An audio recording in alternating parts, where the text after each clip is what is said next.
இயேசு கிறிஸ்துவின் நாமத்தினாலே இந்த வீடியோ பார்க்குறவங்க எல்லாரையும் வாழ்த்தி வரவேற்கிறேன். இன்றைக்கான தேவ வார்த்தை என்ன கேட்டீங்கன்னாக்கா, லூக்கா 2ஆம் அதிகாரம் 10வது வசனத்துல, பயப்படாதிருங்கள், இதோ எல்லா ஜனத்துக்கும் மிகுந்த சந்தோஷத்தை உண்டாக்கும் நற்செய்தியை உங்களுக்கு அறிவிக்கிறேன்ட்டு வசனம் இருக்குங்க.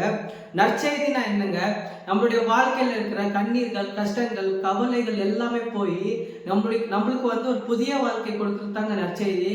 இப்போ நீங்க கஷ்டத்துல இருக்கிறீங்களா, கண்ணீர்ல இருக்கிறீங்களா, கவலையில இருக்கிறீங்களா, எல்லாமே கடவுளுக்கு தெரியுங்க. கர்த்தருடைய வார்த்தையை நான் சொல்றேன், இயேசு கிறிஸ்துவின் நாமத்தினாலே உங்களுடைய சரீர விளைவுகள் எல்லாமே போதுங்க. எப்பேற்பட்ட நோயா இருந்தாலும் சரி, இயேசு கிறிஸ்துவின் தழும்புகளால எல்லாமே சுகமாக போதுங்க.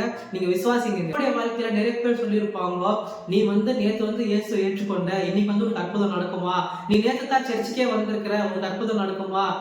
நீ இன்னைக்கு தான் கர்த்தரை நோக்கி கூப்பிட்டு இருக்கிற, இன்னைக்கு உனக்கு அற்புதம் நடக்குமா அப்படின்ட்டு உங்களை பார்த்து சொன்னாக்கா நீங்க சொல்லுங்க, கர்த்தர் எனக்காக எல்லாத்தையும் செய்து முடிப்பார் அப்படின்னு நீங்க சொல்லுங்க. ஏன்னா கர்த்தர் கண்டிப்பா உங்களை உயர்த்தணும்னு நினைச்சிட்டாக்கா எந்த மனிதனாலும் தடுக்க முடியாதுங்க.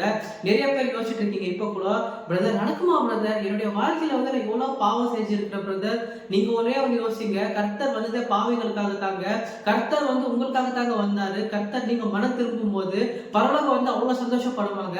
உங்களுடைய வாழ்க்கையில இருக்கிற கண்ணீர்கள், கவலைகளுக்கெல்லாம் ஒரு முற்றுப்புள்ளி வச்சாச்சுங்க கர்த்தர் உங்களை வாழாக்காம உங்களை தலையாக்கட்டும். கர்த்தர் உங்களை மென்மேலும் ஆசீர்வதிக்கிறாங்க. Thank you so much for watching. God bless you.